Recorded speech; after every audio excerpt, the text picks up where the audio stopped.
Good afternoon and a very warm welcome to all new web series, to all new webinar organized by OptiMoney, where we're going to talk about the financial independent women with me, Yashida Hariwal. Now, women, every woman should have a purse of their own, and that purse should be filled and both be emptied by them. On this eve of Independence Day, our discussion of Atmanirbhar Bharat is not going to be completed unless we discuss this financially independent women and how these women of today's India should be financially independent. To discuss this with me today, we have three eminent speakers. First, we have Miss Maya Verma, who's the co-founder of Joker and Witch, a new age watch and jewelry brand with 10 plus years of experience in design, retail, and e-commerce. We have Miss Sunita Bhardwaj, whose venture Back to Work is doing wonderful job in the midst of the COVID pandemic, helping people to sustain their livelihood. We also have a third guest who is Miss Chetali Das, none other than Miss Chetali Das, a youth revivalist and supporting women in their empowerment through skill development and helping India in its journey of sustainable development. So I welcome you all to this entire panel. Miss Sunita is going to be joining us soon. And I'd like to start the first question with Miss Maya. Miss Maya, in your entrepreneurial journey, which divisions have you handled as a part of your entire division of Joker and Witch? Okay, first of all, thank you, Yashi, for the introduction, and thank you for inviting me to be a part of this session. It's an absolute honor. And currently, Joker and Witch Joker and Witch is a fashion accessories brand where we're primarily focusing on watches and jewelry, all contemporary watches and jewelry. And in my current, you know, we basically have two brands. One is Joker and Witch, and one is Teach. And I look at the creative part of the entire creatives, the merchandising, the creatives, sourcing, manufacturing, looking at the social soft marketing, which is social media marketing, or any kind of collaborations for the brand, the entire brand representation from a stock market point of view. So that's what I'm handling. Both Greenwich and Teach at the moment. So the reason why I actually asked this question is that you said you're handling the creative division of your big entrepreneur. So what kind of, who kind of takes care of the financial decisions in your entire organization, which is precisely why we're kind of discussing this entire topic. Like, what makes you kind of take care only of the creative side? And do you participate in the financial decisions as well? See, basically, I started this business 5 years back, 5.5 years back with my husband. I come from a design background, and my husband comes from a sales and marketing background. And we have been in the fashion space for a couple of years. We have worked with multiple companies, and that is when we decided to launch our own brand. We both had very specific sets of our strengths, which we brought into the table. And when we got together, it actually made sense. It completed the team.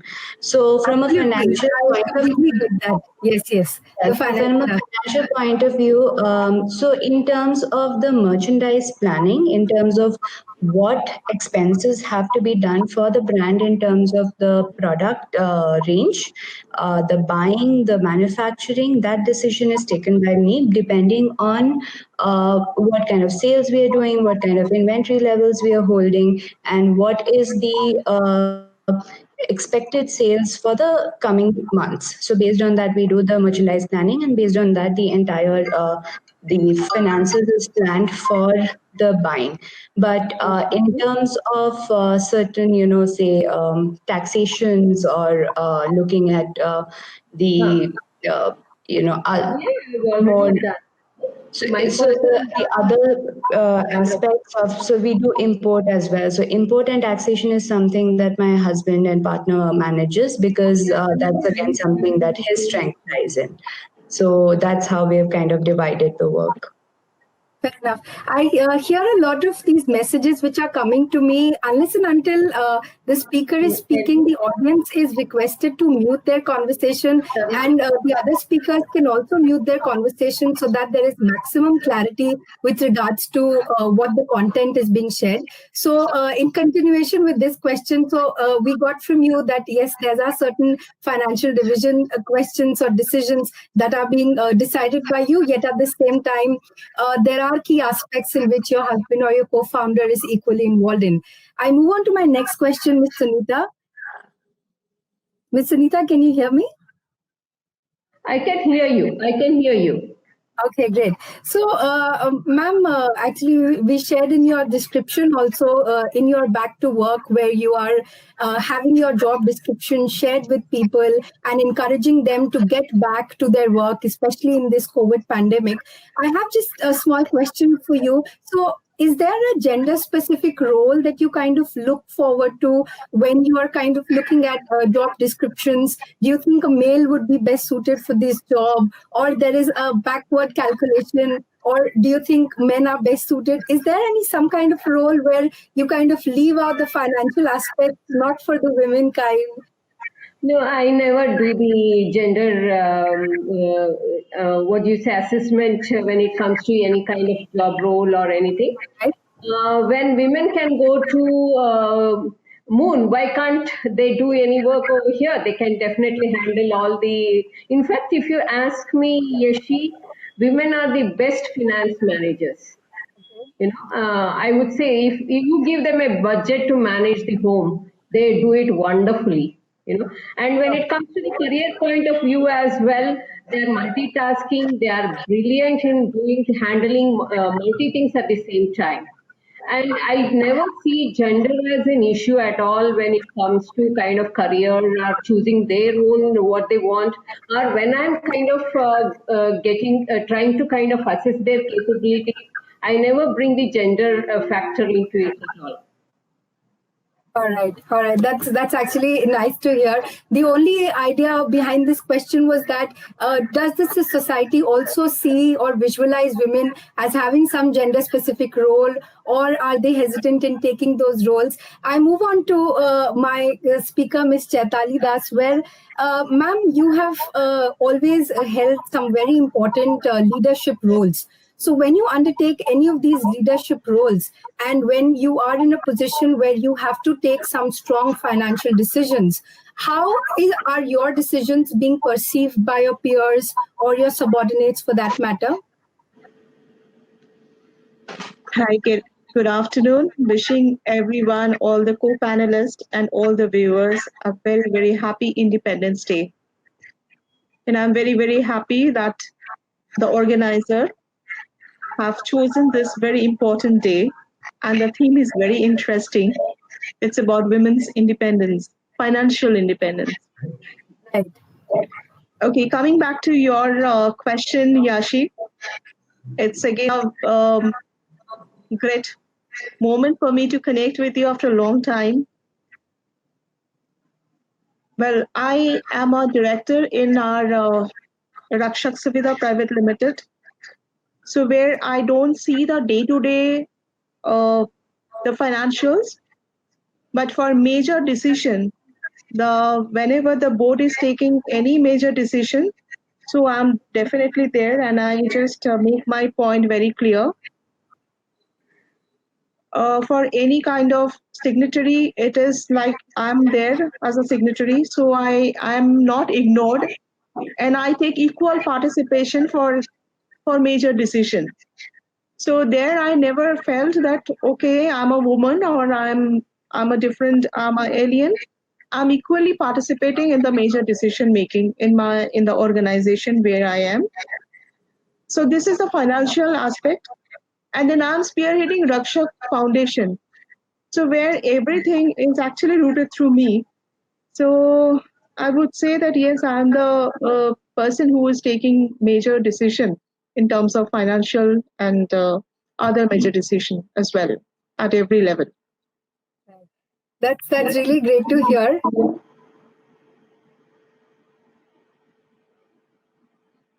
Miss Maya, your audio is off, turned off.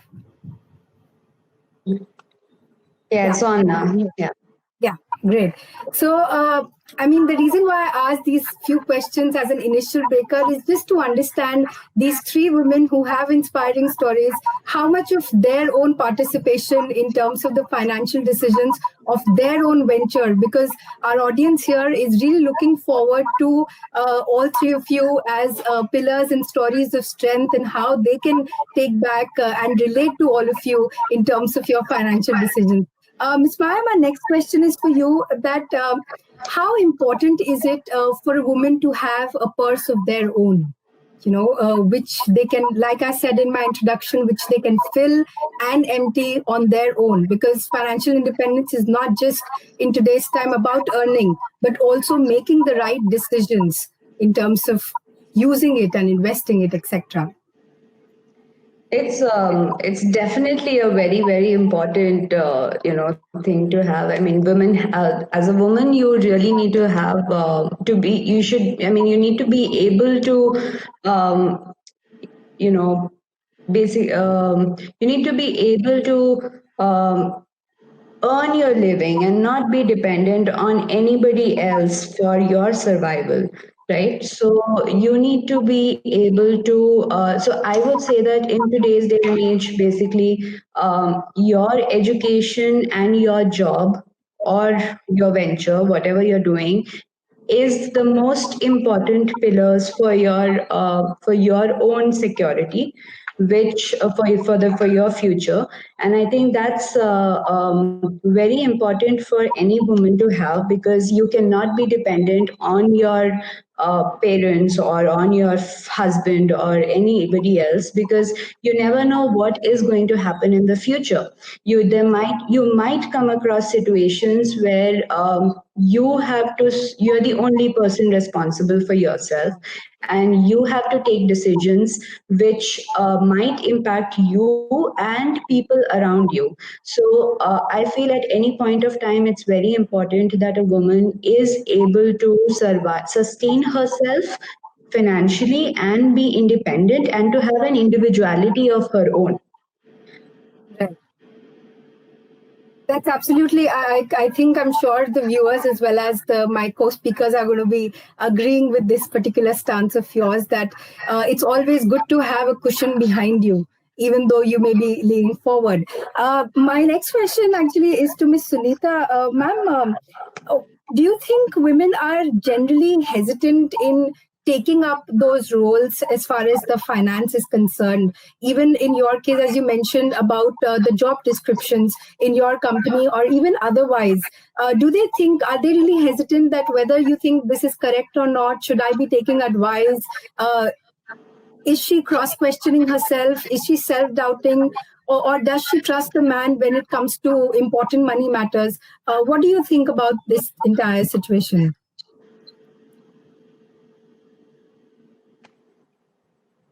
Ma'am, you're muted.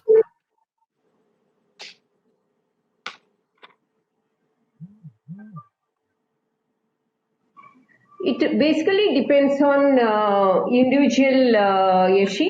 Basically, I mean, some women make very quick decisions when it comes to finance. Some Okay. people rely on their parents or spouse. But if you ask me, individually, women are very good finance managers. You give, as I said earlier, you give them a budget, they manage their homes. And see, I'll just give a small little example. Yesterday, I was just speaking to one of the neighborhood mates. She said since the pandemic has happened, her husband does not have a job, her sons, both the sons do not have a job, and she is the only earning member in the family. She is Okay. feeding all of them. And I felt so, this lady is uneducated, but she is making the financial decisions. She said for her third son, she has paid the engineering admission of rupees 25,000. So she is the independent decision maker there. So I think every woman is inherent with that, but she has to push herself. If she does that, I'm sure she'll be there. Okay. So any suggestions like way forward things to do things as to how can you remove that hesitance that you may face, because as this platform of OptiMoney also encourages and constantly creates environment and ecosystem for women that they can take up the cudgels and invest and take the decisions that are required in their financial domain. Yeah, as Maya said, the education and background matters a lot. See, I will tell a small little thing about my own upbringing. My father was a very progressive person. He told, this was in 1940s, he told all his sisters they have to be empowered. In 1940s to come something like that is really a kind of a landmark of a decision, and he educated all his sisters and they were all they were all working professionals and they were independent decision makers. We lost your video. Yeah, I'm trying to check what happened.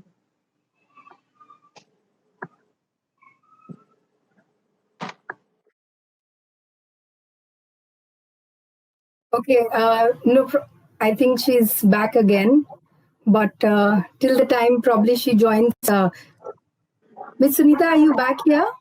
I'm here. Okay. Can I go on speaking? I think, it is very important that women are empowered. It's very because even if you want to make a small little decision of buying, when you are empowered and when you have the finances, when you are a working professional, it allows you to make independent decision what to buy, what not to buy. And to kind of, even if you want to kind of invest something in your children's education, or you want to buy something for the home, it gives a lot of courage, lot of empowerment for you to do what you want to do. Oh, right. Great. I would like to ask Ms. Chaitali a similar question that you in your organization and in several initiatives that you've taken all these years, how as a woman do you think the other women should kind of support them to empower them, not just in terms of education, but like I said here, since we're talking about financial literacy and financial empowerment, what steps should one woman take for the other? Or how should they just push the herd forward? Yeah, it's actually very interesting that today women should encourage the other women. And coming back to gender equality and equal participation, um, this just reminds me actually one particular example I would like to give about my work. So as you know that I work for the prison reformation, and I have a lady and who connected me later, and I have appointed her as a supervisor of one of the correctional homes. She is a supervisor, was taking care of 40 lifer, and we have a very flagship project called Jute Story Beyond Bars. So these lifers would make jute products, amazing products, and this lady who was behind the bars took charge of the entire unit. So I think that is an empowerment. She's earning, she's skilling, and she's also coming before the public, praise, media, everything, that yes, that was my past. And today, this is my present. Today, I'm known as an artisan, as a supervisor of this Jute Story Beyond Bars unit. So that gives give her a financial independence. That gives a lot of women the courage to come forward. And of course, that we all know that recently that there was a Honorable Supreme Court's verdict about uh, it's a very big boost to the women about the co-personer and the equal rights to the property. So it says that financial independence is like the woman should also have equal share in the property. And of course, these days actually we are equally, the men are also encouraging, and it's a little bit of strain, a little bit of push from the women's side to come forward. That's more important actually. Absolutely. I think we couldn't agree more to this. And at this point in time, the fact that all of us are actually here together is thanks to Optimony for creating this platform where women or all of us can really come together and talk about this particular issue, something about which you're hesitant about or you have some inhibition. The more you kind of talk about it and discuss it on open forums, the more acceptable it becomes to the society at large. And in that sense, I think Optimony has indeed created a very good platform for something like this to happen. This Optimony is actually nothing but an integrated personal finance management platform, which is actually enabling their users, their attendees in their financial journey of compliances, of investment, and also of planning. So I think that's really wonderful. I would request again the speakers, in case you're not speaking, kindly mute. There's some disturbances which are being mentioned by our viewers, so that there is, for maximum clarity, we can have that. Now, again, coming to some steps that we really need to work upon in terms of our personal lives and how can we address our own issues and situation. My question is to Ms. Maya here again. In terms of a woman's journey in investment and financial planning, some of the steps that you suggest, that some of the to-do lists that one should really take care of, one should be wise in understanding or just embarking upon this journey before we use platforms like Optimony for greater, participation.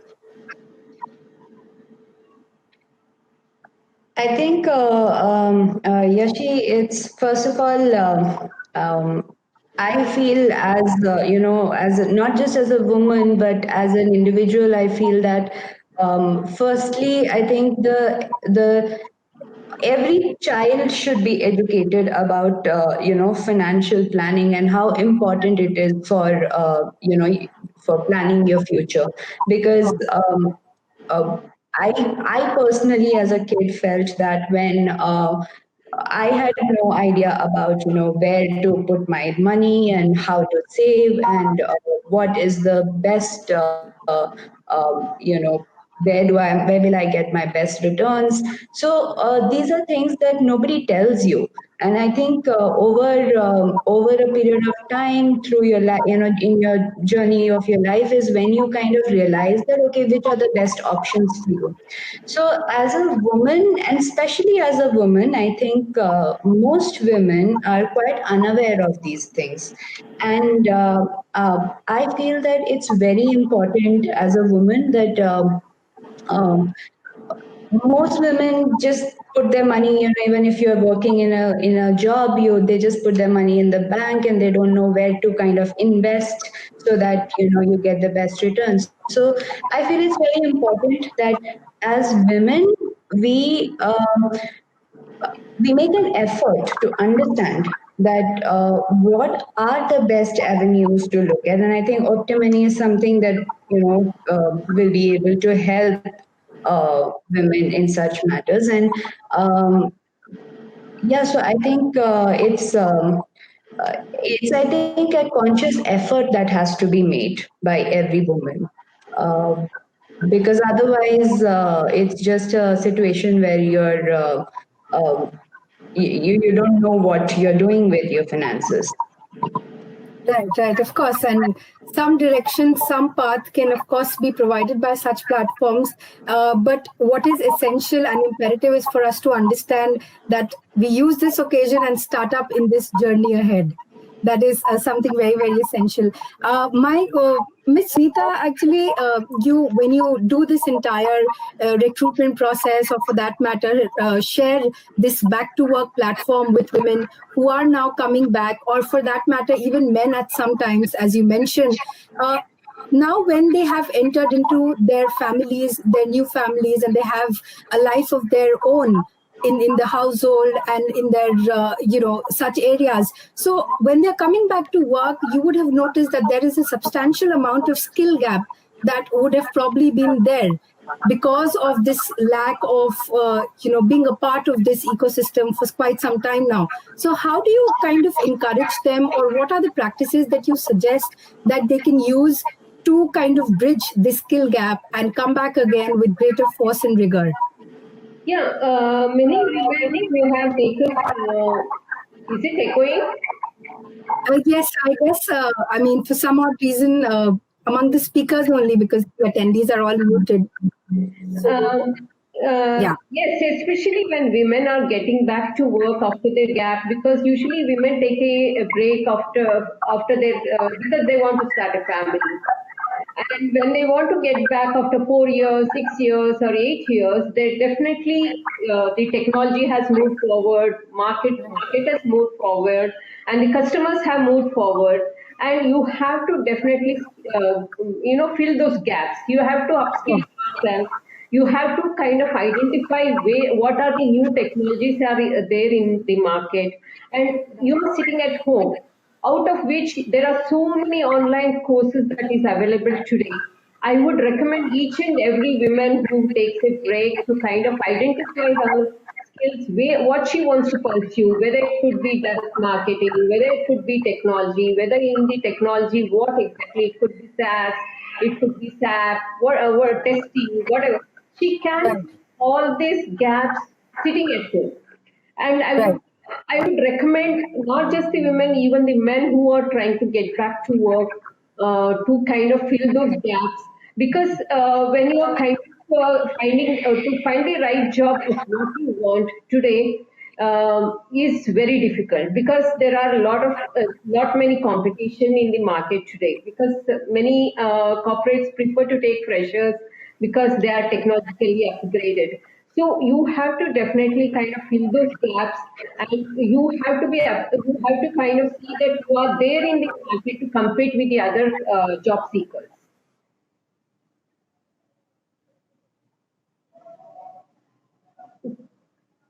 Can't hear you. Can't hear you. I'm saying that extremely essential because, yes, those skill gaps really need to be bridged with those changing circumstances. So, does Back to Work also encourage or provide some platforms for learning, or Presently, we are not providing the platform, Yashi. We are probably going forward, we will do that. Right now, we are kind of identifying what are the skills they can kind of upgrade themselves, and we are linking up with them the right kind of trainers, etc. The institute. We are helping in those. Going so forward, in terms of right. So, in terms of the jobs that keep on coming in today's time, which probably companies also share with you in terms of jobs or other things, do you see a certain trend that these are the areas where there is a lot of requirement, where there is a lot of potential in future, where women should really build up their skills and concentrate upon those areas so that there is maximum benefit out of that region? yeah, definitely. One is Salesforce is really upcoming a lot, and of course, ML, machine learning Right. for the Machine learning. technology people, and that's something which many women can focus on who are from the technology background. And direct marketing for the people who are in the marketing segment, because today direct marketing is the end thing. And many women can do the direct marketing from sitting at home as well. They can be freelance direct marketers, and if they kind of add on the other kind of related skills like SEO and content writing, it kind of they can give it as a package to any kind of. And one thing is, I advise anybody to tap these startups. Startups budgets are very small, and they are ready to take these freelancers. You know, and investment banking is another area where women can focus a lot, because there are a lot of requirements, and especially all the investment banking organization have women returnee programs. And this within returnee programs kind of trains them for about 3 to 4 months, which are paid trainee programs. And on completion of the programs, they take the people who really pass all kind of qualifications that's required for the in-house job requirement. I would really recommend women to kind of tap these markets, investment banking, direct marketing, and technology, as I earlier mentioned, Salesforce, ML. These are the skills which are required today. Wonderful. I'm sure my viewers are really going to love these suggestions. I come to Ms. Chaitali now.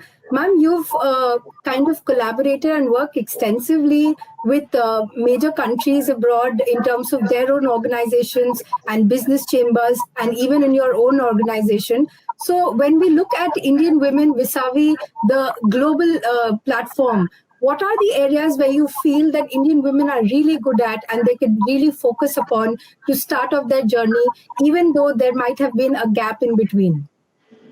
Where we strong, where it's the Indian women's strength? Yeah.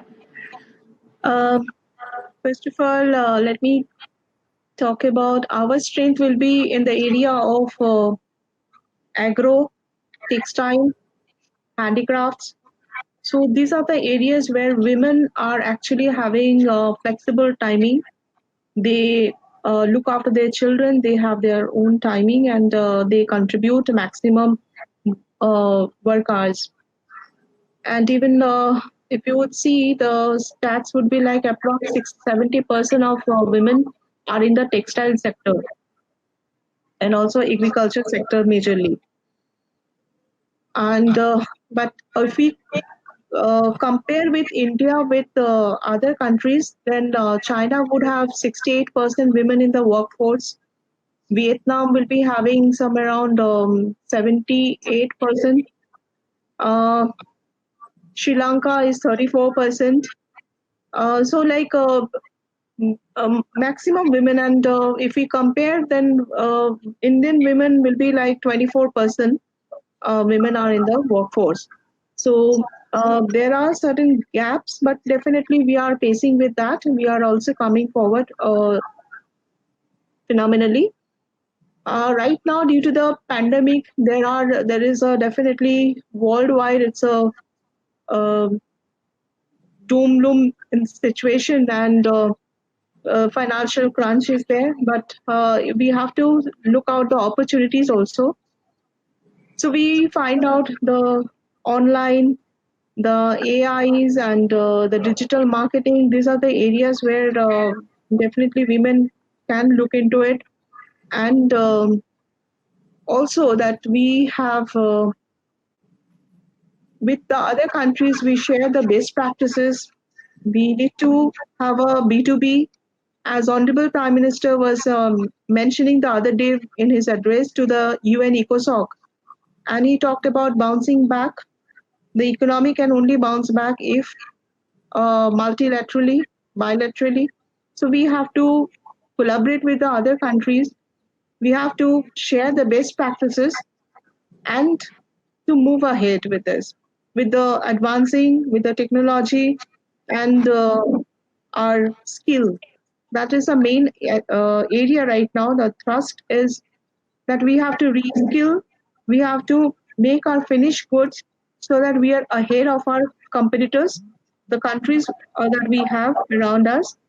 So people should be able to take our products, and we have to check our delivery, our quality, our commitment, and our uh, definitely the marketing and behavioral aspects of that. Sure. So in the middle of all of this, we actually had a survey where we put forward before the audience a question: do you think women are hesitant to take decisions about their finances? Sadly, 71% of the audience feels yes, that yes, women are hesitant to take significant and important decisions about their own finances. 17% says no, and a 10% is quite unsure. Maybe they're trying to be diplomatically correct. But in any case, this is how, deep down they feel about women's participation in the finances. And this is the exact objective of having this platform, that one should really get onto the driver's seat, because you cannot get the thrill unless and until you get onto the seat. You have to get into bumpers, you will encounter them, but at the end of the day, once you reach the journey, at the end of the tunnel, there will surely be light. In continuation with our entire module, I would request the audience also, in case they have any questions specifically directed to any one of the speakers or to the panel at large, please pose your question in the chat box, and I'm sure the speakers would be happy to answer them. Coming back to Ms. Maya, now in this entire ecosystem of startup being a part of the priority sector now, and you having one of them which has grown from strength to strength. And can you hear me? Yeshi, I think I lost you there for a bit. I'm not able to hear you. Not a problem. I'll repeat my question again. What I'm suggesting is you having a startup, and with this entire ecosystem where the government is pushing up more funds towards it, creating or accelerating the process in this direction. So what kind of sectors do you think women can, or how should women take up this first step? Because like you, I remember you were telling me, being from a fashion and retail industry, you were able to identify a certain kind of gap that was there. So that was your first step where you felt the need. And I think you could throw more light on that so that our viewers could benefit from it. Yeah, so I think firstly, like Chetali mentioned, that when we compare ourselves, our women workforce to other countries, it's definitely not at par. Because in India we work with both China as well as Indian artisans, and when we look at both the areas, it's very different. Like in China, we see so many like women working in all the factories and doing, while at the same time in India it's all men. You hardly see women even in areas like textile. Yes, you see more women, but say we work with jewelry, so we hardly see women in jewelry, while they would be excellent at that. So that's one point, and I feel that what the government is right now trying to do in terms of encouraging, small businesses, that is definitely a step ahead, and that is definitely going to encourage a lot of women to come forward, and especially in the current situation where everybody is kind of financially affected. It would really help the women. They've increased the GST slabs, and so it kind of encourages women to kind of come forward and start small ventures. In terms of so like I said, when I got into starting up my own business, it was a direct it just made sense because I came from a design background, and we identified a space which was there was an opportunity. So I feel there are two things that women should look at when they are thinking of getting into doing their own thing. One is in terms of what, like I said earlier also to you, that one is to identify the opportunity as a consumer. That if you are a consumer and you think there is a gap in the market, what is it that you can do to solve a problem? Is there something that you can come up with? And like Sunita said, there are a lot of things there are online platforms where you can learn new skills, and you can get into it, and you can figure out how to solve that particular problem. Second thing that you can look at is what skill do you have, and how can you utilize that skill. So say a particular person is good at cooking, for example. So what can you do around that? There are lots of things that you can do around that, and especially in today's day and age where internet has made everybody so closer. There's Instagram, there's WhatsApp, there's Facebook. So there are so many mediums in which you can reach out to your customers. You can directly reach out to their mobile phones. And so if you're a good cook, you can start something related to that. You can bake, you can, you can blog, for example. There's so many women on Instagram who are creating content and who are doing reviews for brands and getting paid for it. And like she mentioned, even when we can work with startups where you can do sit at home and actually do content writing for them. You can do blogs for them. You can do creatives for them if you have that kind of a background. Or so there are multiple things that you can do. In fact, I've seen that right now a lot of women who are sitting at home looking at their household things, and along with that, at the same time, running small businesses. Say through Facebook and WhatsApp, they're selling saris, they're selling jewelry, they're selling multiple things, and without any kind of initial investment. And how is this possible? This is possible because they are connecting the manufacturer or the wholesaler to their network of consumers. And this is possible only through internet and through all these multiple channels which are there. Um, so I think there are a lot of opportunities which can happen, but it's just a matter of you identifying that what is your strength and what is it that you want to get into and what you're passionate about. So I think once that identification is done, it's easy to hone your skills. It is easy to figure out ways of uh, you know becoming financially independent. Wonderful. I think she is asking. Yes, ma'am, please. Yeah, I think Ms. Sunita wants to add to that. What Yes, please. Maya said. Yes, please. I was running a forum called Women's Pruners, and I had all the people what Maya was mentioning. They are very good in their product, Yeshi, whether it could be their painting or whether it could their jewelry designers. They do it so brilliantly. The only gap what I find in them is the branding themselves and marketing their products. Okay. That's where I was helping them.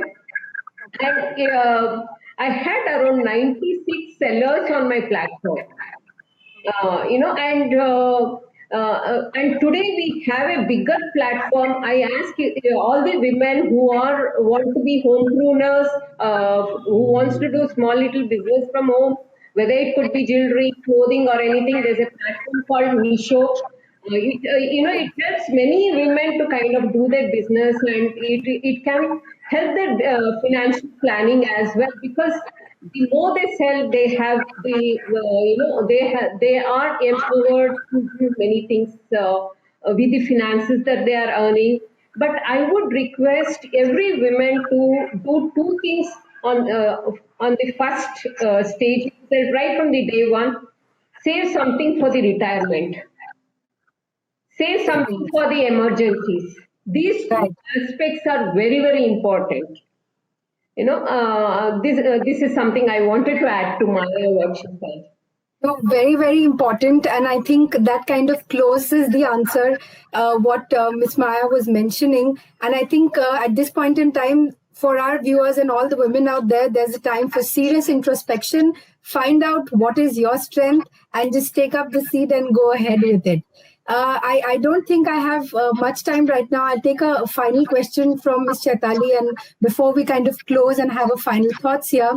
So, ma'am, I was just mentioning, I think a couple of minutes before as well, and there's a very touchy question that especially Indian women are facing in terms of how to kind of juggle and balance out. I don't think juggle would be the right word. I think the right word would be balancing. How do you think they would kind of balance and yet do the roles that they're required to do at the household as well as on the job front or in the market force? Yeah, actually, it's this work-life balance is right now that everybody is following and everybody is doing it. But when it comes to only women, we are thinking, but these days even men also juggle with that. And I just want to like to mention that I have my son and he does his cooking, grocery, ironing, maintaining everything, and he goes to his office and work. So when we talk about gender equality, let us not be unbiased. Let us be like, you can do it when you wish to. But these days, I would also like to say that the men of the house, they are also cooperative and they are also extending their support to the women. And as a family, that everybody has to work together, and that makes a beautiful bonding. In fact, in Canada, in other places, I have seen how the family members, they come together, they help, they all go to the kitchen, they have their segregation of work, and they do it, and they balance it wonderfully well. So we all have our own system of balancing it. Even at how much time I have? You can go ahead. I'll tell you, not a problem. Okay. So just giving an example, like when I work with the rural women, so we find that the women go to the work in the farm or even in the textile sector. There are few women who are given the responsibility, they will take care of the babies. The mother could see that the baby is there, right there, close to them. And they're able to give their 100% and with all dedication, the work. So the outcome and the input is absolutely fantastic. Whereas in a little different level, when the women are going to the office, so they have their kind of nannies and the family members taking care of their children. Main thing is that giving time to our children, the time when they're growing up, and then balancing it out. So I'm sure that we understand the situation, and COVID-19 has also, we have learned quite a lot. The men have realized how the women work in the home. So I'm sure that there is a helping hand and there is a great coordination, and particularly with the young generation and with the new age generation, that there is no segregation, like only the kitchen will be maintained by the women, but it's a joint effort for a prosperity and a peaceful, happy family. Right. Great. So, I got what you were saying, and I think the inputs that have been shared by all three of you is going to be extremely valuable for the women, and encouraging them to at least take the first step. As Ms. Maya said, do the introspection. Like Ms. Sunita said, the sectors where you can really go upon and venture in the area. And finally, as Ms. Chedali Das said, that Indian women have it in them to ultimately take up the first seat and go ahead in this direction. And for everything else, other decisions, other discussions can be done by OptiMoney. So on that note, I thank all my viewers and definitely my speakers who've taken out their valuable time. I thank OptiMoney for having organized such a session. And the viewers can actually mention if there's anything other similar session that they want OptiMoney to kind of take care of. So on that note, I think we should be signing off. I thank all the speakers again for their time and their valuable inputs to our viewers. Thanks a lot to OptiMoney for organizing this wonderful session. Hope we have been able to kind of equate what the audience wanted, and we were able to enrich their experiences when it comes to their financial planning. And I want to thank OptiMoney for inviting me for this session. Yeah, I just want to thank Yashi. I want to thank OptiMoney and all the panelists, all the viewers. Thank you very much. Yeah. Same here. I would like to thank OptiMoney and all of you for giving me this opportunity. And I really hope that going forward, we see more women coming forward and, taking responsibility for their own financial independence. And it was great, connecting with all of you.